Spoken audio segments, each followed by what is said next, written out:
그날 밤 천둥이 연달아 울리는 가운데 지수는 어두운 방 안에서 몸을 웅크린 채 누워 있었다. 문득 마음속에 스쳤다. 혹시 하늘이 자신을 벌하고 있는 걸까? 남편 준호가 아니라 오랫동안 자신을 지켜준 한 남자의 그림자를 품에 안았기 때문일까? 그 남자는 바로 시아버지인 강현이었다. 익숙한 오토바이 소리가 대문 앞에서 멎자 지수는 흠칫 놀라며 하던 바느질을 급히 접었다. 밤바람이 창문 틈으로 스며들어 차가운 공기를 전했고 그녀는 무심코 창밖을 내다보았다. 큰 키에 단단한 체격의 강현이 조심스럽게 대문을 잠그고 있었다. 결혼한 지 벌써 2년이 되었지만 지수는 시아버지와 마주할 때마다 여전히 어색했다. 강현은 서울에서 이름난 무술사범으로 거친 매력과 침착한 성품을 가진 남자였다. 현관문이 열리자 나무와 땀 냄새가 섞인 특유의 따뜻한 향이 밀려왔다. 땀에 젖은 흰 티셔츠가 그의 단단한 근육을 더욱 도드라지게 했고 구릿빛 피부는 건강한 빛을 띠고 있었다.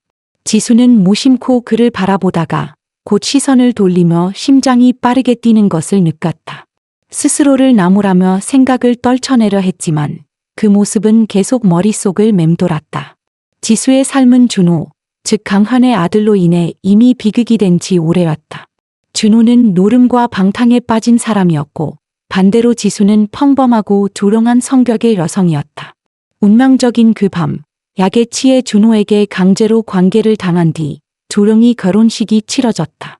신혼 첫날 밤, 준호가 다시 지수를 범하려 할 때 강현이 방에 들어와 단호히 막았다.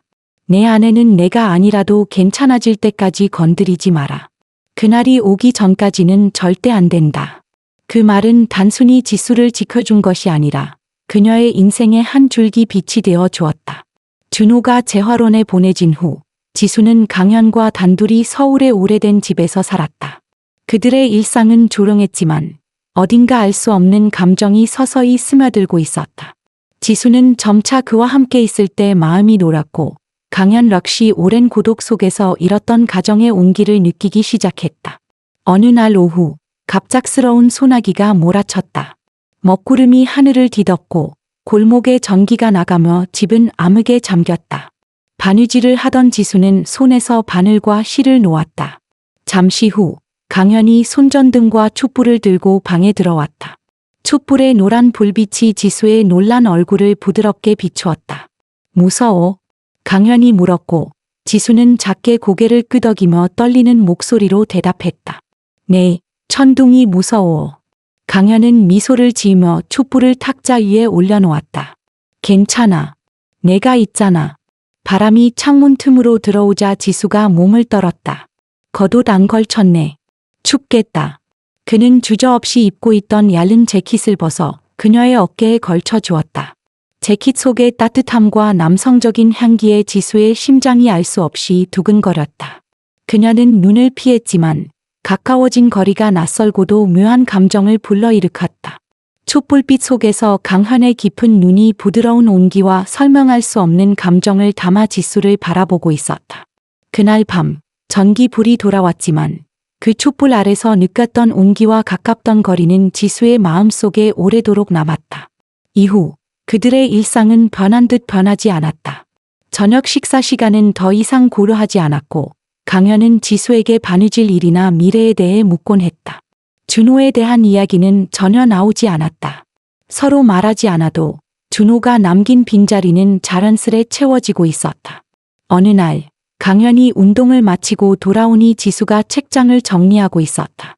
오래된 책장은 먼지가 쌓여 있었고 지수는 간단한 티셔츠와 청바지를 입고 머리를 높게 묶은 채였다. 땀방울이 이마에 맺히고 몇 가닥의 머리카락이 뺨에 붙어 있었다. 강현은 잠시 그녀를 지켜보다가 다가갔다. 내가 좀 도와줄까? 지수가 놀라 돌아보며 손사래를 쳤다. 아니에요. 아버님은 쉬세요. 저 혼자 할 수 있어. 하지만 그는 고집스럽게 책더미를 들어 탁자 위에 올려놓았다. 그 순간 그의 손이 지수의 손끝을 스쳤다. 짧은 접촉이었지만 등골을 타고 전해지는 전류의 지수는 서둘러 손을 거두었다. 얼굴이 붉어진 그녀와 달리 강현은 잠시 멈칫했지만 이내 아무 일 없다는 듯 행동을 이어갔다. 그 후 요리를 하며 칼이나 도마를 건넬 때, 장을 보러 갈 때, 오토바이 뒷자리에 앉아 등을 스칠 때마다 둘 사이에 미묘한 긴장이 깊어졌다. 특히 비포장길을 달릴 때 지수는 무심코 그의 등에 기대게 되었고 그 순간 강현의 어깨가 미세하게 움찔하곤 했다. 어느 늦은 밤 지수는 일에 받은 옷을 만들기 위해 늦게까지 바느질을 하고 있었다. 시간 가는 줄 모르고 있던 그녀 앞에 강현이 컵에 담긴 따뜻한 물을 들고 들어왔다. 이렇게 늦게까지? 이거 마시고 자. 지수는 감사 인사를 하며 컵을 받아들었다. 그의 손은 따뜻했고 그것은 그녀가 오래도록 느끼지 못했던 온기였다. 하지만 강현의 시선이 잠시 그녀의 얇은 잠옷에 머물렀고 그 순간 그는 황급히 시선을 돌리며 헛기침을 했다. 지수도 부끄러움에 잠옷깃을 끌어올렸다. 그런 순간들이 쌓일수록 지수는 이 감정이 잘못됐음을 알면서도 쉽게 벗어나지 못했다. 밤마다 옆방에서 들려오는 그의 고른 숨소리를 들으며 그녀는 그 얼굴과 평온한 표정을 떠올렸다. 그것은 달콤하면서도 죄책감을 동반한 상상이었다. 강현도 잠을 이루지 못했다. 오랜 세월 잃어버린 감정을 느끼게 해준 지수를 떠올리며 그는 스스로를 다그쳤지만 마음속 불씨는 꺼지지 않았다. 그날 밤 올여름 들어 가장 거센 폭우가 갑자기 쏟아졌다. 번개가 하늘을 가르며 기청이 터질 듯한 천둥이 울렸고 거센 바람이 마른 나뭇잎을 휘몰아 창문을 세차게 두드렸다. 전기가 나가자 집안은 짙은 어둠 속에 잠겼고 번개의 섬광만이 순간순간 방 안을 스쳤다. 지수는 방 안에서 이불을 꼭 끌어안고 버티고 있었지만 준호와의 과거 기억이 폭우와 함께 몰려왔다. 그 밤의 고함, 폭력적인 손길, 숨이 막히는 공포가 다시 살아나며 그녀의 온몸이 떨렸다. 더는 견딜 수 없었던 지수는 자리에서 벌떡 일어나 시아버지의 방 앞에 섰다. 두려움이 발목을 잡았지만 본능은 안전한 품을 찾아가라고 속삭였다. 결국 그녀는 조심스레 문을 두드렸다. 문이 열리자 어둠 속에서 강현의 깊고 진지한 눈빛이 나타났다. 그래, 무서워. 지수는 아무 말도 못한 채 고개만 끄덕였다. 눈물이 가득 고인 채로 작은 새처럼 떨고 있는 그녀를 보자 강현은 말없이 그녀를 방 안으로 이끌었다. 방 안은 넋이 어두웠지만 책상 위에 놓인 작은 촛불 하나가 희미하게 흔들리며 두 사람을 비추고 있었다. 여기 앉아. 비가 너무 세다. 강현의 말에 지수는 침대 옆 의자에 앉았지만 천둥 소리가 울릴 때마다 어깨를 움찔하며 몸을 오므렸다. 그녀는 참으려 했지만 번개가 번쩍이자 무의식적으로 강현 쪽으로 몸을 기울였다. 강현은 그녀의 어깨를 감싸 안으며 낮게 속삭였다. 괜찮아. 내가 있잖아. 그 순간 그의 품에서 전해지는 온기와 은은한 향기가 지수의 심장을 재어왔다. 강현도 자신의 팔에 느껴지는 그녀의 가느다란 몸과 미세한 떨림에 숨이 거칠어졌다. 지수는 무의식적으로 그의 재킷자락을 움켜쥐었고 강현은 그 손끝의 떨림을 느끼며 그녀를 더 깊이 끌어안았다. 그 품은 아버지의 보호라기보다 한 남자의 열정과 갈망을 품고 있었다. 순간 그의 손이 그녀의 머리카락을 부드럽게 쓸며 허리로 내려갔다. 지수는 작은 목소리로 안 돼요. 라고 중얼거렸지만 그 말은 바람 속으로 흩어질 만큼 약했다. 강현은 그녀의 목덜미에 뜨거운 입맞춤을 남겼고 지수는 온몸이 전율하며 힘이 빠졌다. 폭우 소리가 방 안을 가득 메우는 동안 얇은 잠옷의 어깨끈이 흘러내렸고 그의 손길이 그녀의 떨리는 피부 위를 더듬었다. 그녀는 더 이상 저항하지 못한 채 그의 온기에 몸을 맡겼다. 두 사람은 숨소리를 억누르며 서로를 탐했고 촛불빛 아래서 그동안 억눌러왔던 감정이 터져나왔다. 폭우가 잦아들고 촛불이 꺼진 후에도 두 사람은 한동안 아무 말 없이 누워 있었다. 숨소리만이 조용히 이어졌고 지수의 뺨 위로 뜨거운 눈물이 흘렀다. 그녀는 모든 것을 잃었다는 절망과 되돌릴 수 없는 길을 걸어버렸다는 죄책감 속에서 눈을 감았다. 강현 넋이 등을 돌린 채 공허한 시선을 허공에 두고 있었다. 그들의 관계는 이제 결코 예전으로 돌아갈 수 없게 되었다. 다음 날 아침 햇살이 커튼 사이로 스며들었지만 방 안의 공기는 무겁고 차가웠다. 지수는 눈을 뜨자마자 지난밤의 일을 떠올렸고 깊은 수치심이 몰려왔다. 그녀는 서둘러 옷을 입고 방을 나갔다. 부엌 식탁 위에는 강현이 차려놓은 아침 식사가 있었지만 두 사람은 한마디도 나누지 않았다. 그때 지수의 휴대전화가 울렸다. 화면에 뜬 발신자 이름은 준호였다. 온몸이 굳은 지수는 받지 않으려 했지만 벨소리는 집요하게 이어졌다. 강현이 그녀를 바라보자 지수는 결국 전화를 받았다. 수화기 너머로 들려오는 준호의 목소리는 위협으로 가득 차 있었다. 뭐 하느라 전화를 안 받아. 너 지금 어디야? 뭘 하고 있는지 다 알고 있어. 지수는 말을 잇지 못했고 눈물이 뚝뚝 떨어졌다. 옆에서 듣고 있던 강현이 전화를 낚아채더니 낮게 말했다. 준호나, 애 지수한테 이러는 거야? 준호는 비웃듯 대꾸했다. 내 아내한테 전화하는 게 뭐가 잘못이야. 아, 그러고 보니 요즘 아버지 혼자서 지수랑 지내시지? 기분 좋으시겠네. 그 말이 끝나기도 전에 강현은 전화를 끊었다. 그 말 신경 쓰지 마. 널 흔들려고 하는 거야. 하지만 지수의 눈빛에는 더 이상 어젯밤의 온기가 없었다. 대신 두려움과 혼란이 뒤섞여 있었다. 그녀는 떨리는 목소리로 말했다. 아버지, 저 여기서 나가고 싶어. 더는 못 있겠어. 강현은 잠시 말이 없었다. 그러나 곧 고개를 저으며 단호히 말했다. 안 돼, 준호가 내 전번도 알고 있으니 밖에 나가면 위험해. 여기 있는 게 안전해. 지수는 아무 대답도 하지 못하고 울기만 했다. 그녀는 완전히 막다른 골목에 갇힌 듯했다. 며칠 후 깊은 밤이었다. 밖에서는 여전히 비가 부슬부슬 내리고 있었고 강현은 거실에서 잠도 못 든 채 깨어 있었다. 그때 지수의 휴대전화가 짧게 울렸다. 전화가 아니라 문자였다. 지수가 화면을 확인하자 그 순간 얼굴이 하얗게 질렸다. 발신자는 모르는 번호였지만 내용은 섬뜩했다. 나 지금 대문 앞이야. 안 나오면 들어간다. 지수는 눈물이 왈칵 쏟아졌다. 그녀는 망설일 틈도 없이 강현의 방으로 달려가 문을 벌컥 열었다. 아버지, 준호예요. 지금 밖에 있어. 강현은 순간 얼굴이 굳어졌다. 그는 지수의 어깨를 붙잡고 단호하게 말했다. 괜찮아. 내가 나가서 볼게. 그러나 그 말이 끝나기도 전에 밖에서 철문을 세게 두드리는 소리가 울려 퍼졌다. 거친 목소리가 빗속에서 외쳤다. 이 기집애. 아버지가 지켜준다고 끝날 줄 알았냐? 오늘은 둘 다 끝장이야. 강현은 지수를 등 뒤로 몰리고 현관 앞으로 나섰다. 철문이 쾅 소리를 내며 열리자 준호가 술 냄새를 풍기며 비틀거리며 들어섰다. 그의 눈은 광기에 물들어 있었고 손끝은 잔뜩 움켜쥐고 있었다. 역시 내가 틀리지 않았네. 둘이서 집 안에서 몰래 잘들 지냈겠네. 준호는 비웃으며 지수를 향해 다가갔다. 순간 강현이 몸을 돌려 그의 앞을 가로막았다. 그만해. 너 지금 취했어. 나가. 비크. 준호는 강현을 밀쳤지만 그는 꿈쩍도 하지 않았다. 지수한테 손대지 마. 강현의 목소리는 낮고도 단단했다. 그러나 준호는 더 이상 참지 못하고 손을 들어 지수를 향해 내려치려 했다. 그 순간 강현이 번개처럼 팔을 뻗어 준호의 손목을 붙잡았다. 힘이 실린 그 손길에 준호는 비명을 지르며 손을 빼려 했지만 강현의 힘은 압도적이었다. 두 사람은 거친 숨을 몰아쉬며 몸싸움을 시작했다.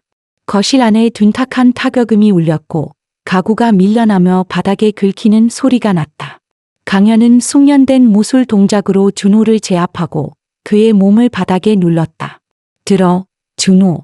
다시는 지수에게 손대지 마. 내가 이런 짓을 계속하면 난 더 이상 널 아들로 인정하지 않을 거다. 준호의 얼굴에 분노와 두려움이 동시에 번졌다. 그는 이를 악물며 몸부림쳤지만 결국 힘없이 바닥에 주저앉았다. 욕설을 내뱉으며 현관문을 나서는 그의 뒷모습이 어둠 속으로 사라졌다. 집 안에는 갑작스러운 정적이 내려앉았다.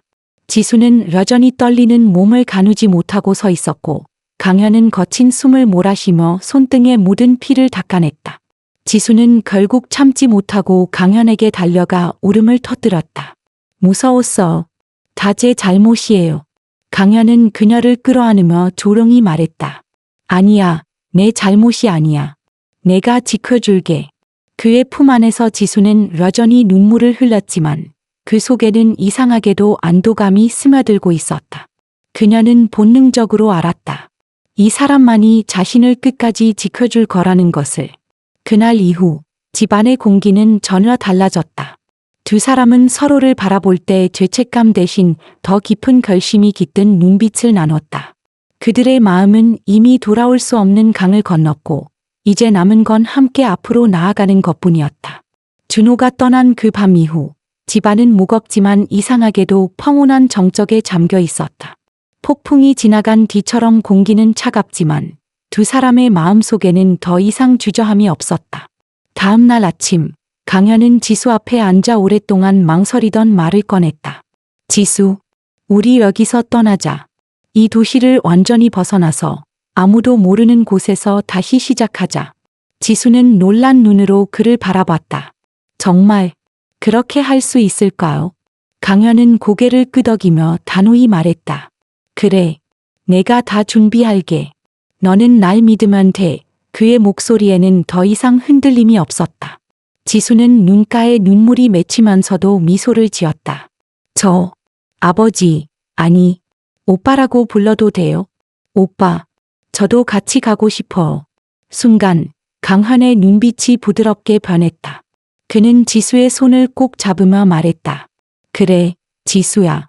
이제부터는 오빠로 불러. 그리고 기억해, 난 평생 너만 지킬 거야. 그렇게 그들은 짐을 정리하기 시작했다. 강현은 도장에서 사범 일을 그만두고 단골 제자들에게는 잠시 여행을 간다고만 알렸다. 집은 조용히 매물로 내놨고 지수는 마지막 바느질 주문을 마무리한 뒤 손님들에게도 작별을 고했다. 며칠 뒤 그들은 함께 가구점에 가서 작은 주방 식탁, 따뜻한 색감의 조명, 그리고 새로운 침구를 골랐다. 매 순간이 마치 미래를 향한 약속처럼 설렜다. 어느 저녁 두 사람은 다 정리된 거실에 나란히 앉아 있었다. 창밖에는 노을이 물들고 있었고 부드러운 조명이 두 사람을 감싸고 있었다. 지수는 강현의 어깨에 조심스레 머리를 기대며 속삭였다. 오빠, 이제 우린 자유예요. 아무도 우리를 찾지 못하겠죠?